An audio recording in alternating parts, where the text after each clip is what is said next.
మరొక విద్యార్థి అడగటానికి సిద్ధంగా ఉన్నారు.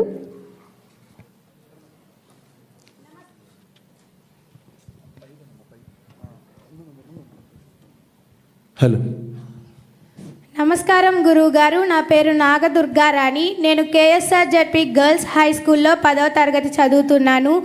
మంచి అలవాట్లు అనేవి మనం ఏ విధంగా ఉపయోగపడతాయో తెలియజేస్తారా గురువు గారు? చాలా సంతోషం అమ్మా. నువ్వు స్పష్టమైనటువంటి రీతిలో చక్కగా నిన్ను నువ్వు పరిచయం చేసుకుని ప్రశ్న వేశావు. మంచి అలవాట్లు అన్నవి నీకే కాదు, నీ చుట్టూ ఉన్న వాళ్ళకి, సమాజానికి, దేశానికి కూడా ఉపయోగపడతాయి. మన దేశంలో వైద్య ఆరోగ్య శాఖ కొన్ని వేల కోట్లు ఖర్చు పెడుతుంది దేశం మొత్తం మీద. అందులో చాలా వ్యాధులకు కారణం ఏది అంటే, అన్నం తినేటప్పుడు, పలహారం చేసేటప్పుడు చేతులు సబ్బుతో కడుక్కోకుండా ఎట్లా ఉంటే అట్లాగే ఏది పడితే అది తినడం. 2, చాలా కాలం నిలవ ఉన్న పదార్థాలు కేవలం నాలుకకు రుచిగా ఉన్నాయి కదా అని తినడం. అట్లా కాకుండా మనం తిన్నది మనలోకెళ్ళి మన శరీరాన్ని నిర్మాణం చేస్తుంది అని దాని విలువ తెలుసుకున్నప్పుడు నువ్వు ఆరోగ్యంగా ఉండడం చాలా చాలా ముఖ్యం. శరీరమాద్యం ఖలు ధర్మసాధనం. ఇది బాగుండకపోతే నువ్వేం చేయలేవు. దీనితో వ్యాయామం చేయడం, తినేటప్పుడు చేతులు కడుక్కోవడం, కాళ్ళు కడుక్కోవడం, స్నానం చెయ్యడం శుభ్రంగా, నీ మేజోళ్ళు నువ్వే ఉతుక్కోవడం అలవాటు చేసుకున్నావు అనుకో, నీకు వేళ్ళకి వ్యాయామం ఉంటుంది.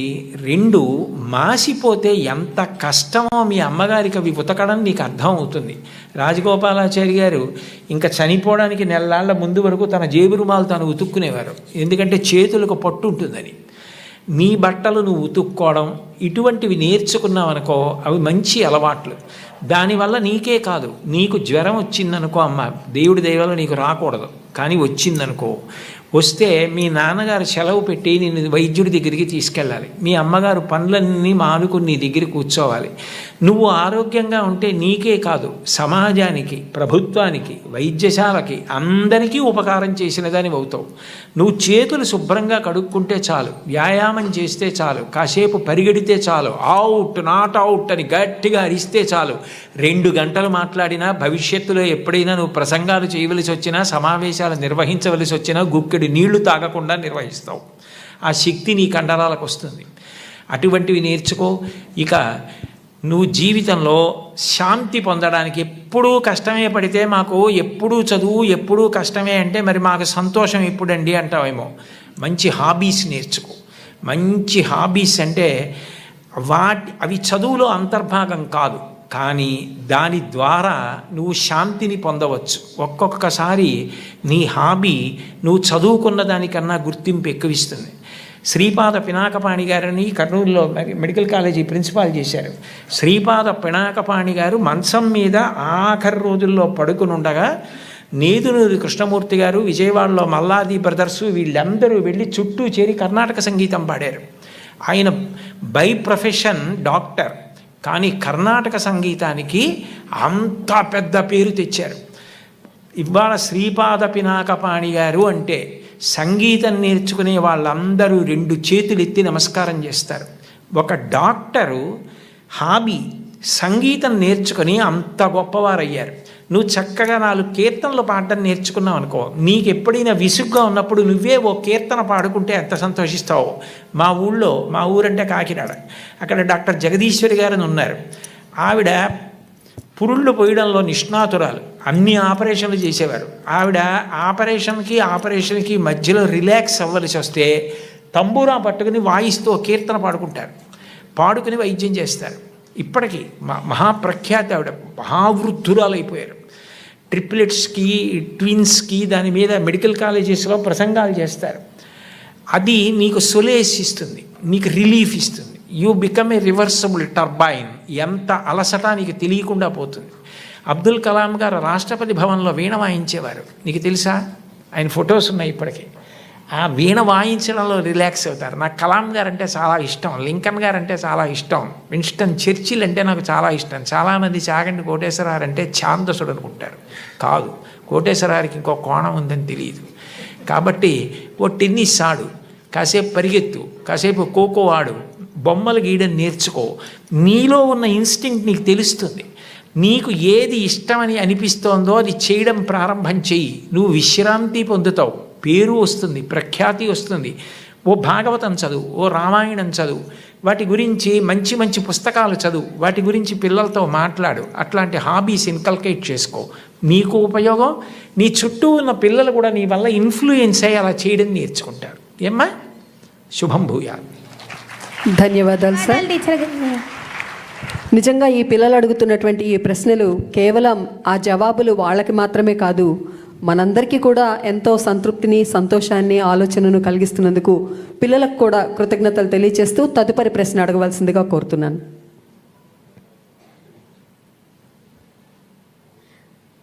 నమస్తే సార్. ఈ ప్రశ్న గౌరవనీయులైన మంత్రివర్యులు నారా లోకేష్ గారికి. మీ లైఫ్లో మిమ్మల్ని ఇన్స్పైర్ చేసిన పర్సన్ ఎవరు?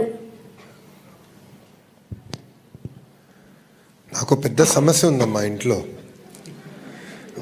అందరూ ఇన్స్పైరింగ్ పర్సనాలిటీసే. మా తాతగారి దగ్గర నుంచి నాన్నగారి వరకు అందరూ నన్ను ఇన్స్పైర్ చేసిన వారు. ప్రపంచవ్యాప్తంగా చూస్తే లీ కువాన్ యూ అని ఒక గొప్ప వ్యక్తి నేను చూసి ఇన్స్పైర్ అయ్యా. లీ కువాన్ యూ అనే వ్యక్తి సింగపూర్, మలేషియా నుంచి విడిపోయినప్పుడు ప్రధానమంత్రి అయ్యారు. ప్రధానమంత్రిగా ఒక మత్స్యకార గ్రామాన్ని ఈరోజు ఒక అగ్రదేశానికి ఎట్లా తీర్చిదిద్దారు. ఆర్థికంగా కాకుండా సమాజంలో కావాల్సిన విలువలు, అంటే అన్ని కులాలు మతాలకు చెందిన వారు కలిసికట్టుగా ఎలా ఉండాలి, సోషల్ హార్మనీ అనేది ఎలా ఏర్పడితే బాగుంటుందని ఆయన చేసి చూపించిన వారు. అందుకే ఈరోజు చూస్తే సింగపూర్ లాంటి దేశం అగ్రదేశంగా తయారైంది. భారతదేశానికి వచ్చేగల వాజ్పేయి గారిని చూసి పెరిగిన వారిని. అదేవిధంగా వాజ్పేయి గారి గురించి, అంటే వాస్తవంగా నాకు వాజ్పేయి గారిని కలిసే అదృష్టం నాకు దక్కలేదు. కానీ వాజ్పేయి గారు ఎలాంటి వ్యక్తి అనేది గౌరవ ముఖ్యమంత్రి గారు ఎప్పుడు చెప్తా వస్తారు. నిన్న పొద్దున్న మొన్న రాత్రి ఉపరాష్ట్రపతి గారితో కూర్చుని మాట్లాడేటప్పుడు కూడా వాజ్పేయి గారి గొప్పతనం గురించి గౌరవ ముఖ్యమంత్రి గారు ఉపరాష్ట్రపతి గారు చెప్తున్నారు. వాజ్పేయి గారిలో ఉన్న గొప్పతనం ఏంటంటే ప్రధానమంత్రిగా ఉన్నా కూడా ఒక వ్యక్తి లేదు సార్ మీరు తీసుకున్న నిర్ణయం ఒక్కసారి మళ్ళీ ఆలోచించండి అని చెప్తే ఆలోచించడానికి సిద్ధపడిన వ్యక్తి. ఆయన తీసుకున్న నిర్ణయం 10 మందితో మాట్లాడి అది మళ్ళీ మార్చిన వ్యక్తి. అంటే ఒక ప్రధానమంత్రిగా చేసిన వ్యక్తి అలా ఆలోచించినప్పుడు మనందరం కూడా ఎంత ఆలోచించాలి అనేది నేను తెలుసుకుంటాం కూడా జరిగింది. సో దేశంలో వాజ్పేయి గారు, ప్రపంచవ్యాప్తంగా చూస్తే నాకు లీ కువాన్ యూ గారు ఒక ఆదర్శంగా నేను తీసుకుంటాను. Thank you sir. చక్కటి ప్రశ్నకు చక్కటి సమాధానాలు లభిస్తున్నాయి. మరి తదుపరి ప్రశ్నకు సిద్ధంగా ఉన్నారని కోరుతున్నాను, వారిని మాట్లాడవలసిందిగా. గురువుగారు, నేడు యువతకు గురువుగారు, నేడు యువతకు ప్రధానంగా నేర్పించవలసిన విలువలు ఏవి? ఆ విలువలు ఎందుకు ముఖ్యమైనవో తెలియజేయగలరా? అన్నింటికన్నా చాలా ప్రధానమైనటువంటి విలువ ఏది అంటే మనం మన కోసం బ్రతకడం కాదు, మనం ఇతరుల కోసం బ్రతకగలగాలి. మనం అనుకున్నట్టుగా ఇతరులు ఉండాలి అని కోరుకోవడం కన్నా ఇతరులను మనం అర్థం చేసుకుని ఇతరులు సంతోషంగా ఉండడానికి మనం ఎట్లా ప్రవర్తించాలన్నది తెలుసుకోవాలి. నేను ఇన్ని మాటలు చెప్పే కన్నా నీకు ఒక్క పద్యం చెప్తాను, చాలా తేలిక పద్యం. అది మహాభారతంలోది. చాలా కాలం ఆంధ్రదేశంలో ఒక ప్రఖ్యాత దినపత్రిక దాన్ని సంపాదకీయం మీద వేసేది ఈ పద్యాన్ని. ఒరులేమేమియునర్చిన నరవర అప్రియము నీ మనంబున కగు తానురులకు నది చెయ్యకునికి పరాయణము పరమధర్మ పదములకెల్లన్.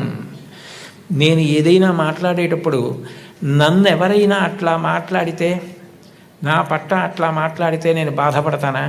అయితే నేను మాట్లాడను. నేను ఎవరికైనా ఏదైనా ఒక పని చేసేటప్పుడు ఇటువంటి పని నాకెవరైనా చేస్తే నేను బాధపడతానా? అయితే వద్దు, నేను వాళ్ళకి చేయను. ఇదొక్కటి చూసుకుంటే, మాట్లాడే ముందు ఇట్లా మాట్లాడితే నన్ను ఉద్దేశించి ఎవరైనా అట్లా మాట్లాడితే నేను చాలా బాధపడతాను. అయితే నేను ఇంకోళ్ళని ఉద్దేశించి మాత్రం అట్లా మాట్లాడను. నా పట్ల ఎవరైనా ఇట్లా చేస్తే నేను చాలా బాధపడతాను. ఆ పని నేను ఇతరులకు చెయ్యను. ఏదైనా మాట్లాడే ముందు, చేసే ముందు నన్ను గురించి అలా మాట్లాడితే, నా పట్ల అట్లా చేస్తే, నేను ఏమనుకుంటానన్నది ఆలోచించుకోవడం నీకు వస్తే నువ్వు ఇతరులకు అపకారము చెయ్యలేవు. నీ వలన మేలే జరుగుతుంది. ఒరులేమేమియునర్చిన నరవరా ప్రియముని మనంబున కగు తానురులకు నది చీయకునికి పరాయణము పరమధర్మ పదములకెళ్ళని. ఇంకంతకన్నా ధర్మం లేదు లోకంలో. పెద్దవాళ్ళైనా పిల్లలైనా ఎవరైనా చిన్నప్పటి నుంచి నేర్చుకోవలసింది అంతే.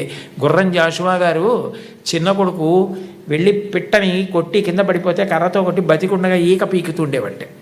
పీకుతుంటే ఆయన కూతురు హేమలత రవణం గారే ఒక వ్యాసం రాశారు. జాషువా గారు చాలా మాటలు చెప్పారు. ఆయనకి భౌతత ఎక్కువ.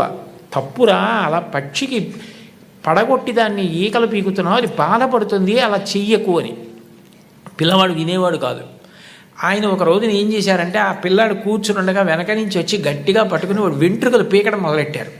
మొయ్యో మొయ్యో మొయ్యో అని వాడు ఏడుస్తున్నాడు. యారా, ఇన్ని వెంట్రుకలు ఉన్నాయే, 4 పీకితే ఏడిచావు, దాని ఈకలు పీకేస్తున్నావు, దానికి అన్నీ కలిపోయి 50-60 ఉన్నాయి, అదెంత ఏడుస్తుందిరా, ఇప్పుడు అర్థమైందా అన్నాడు.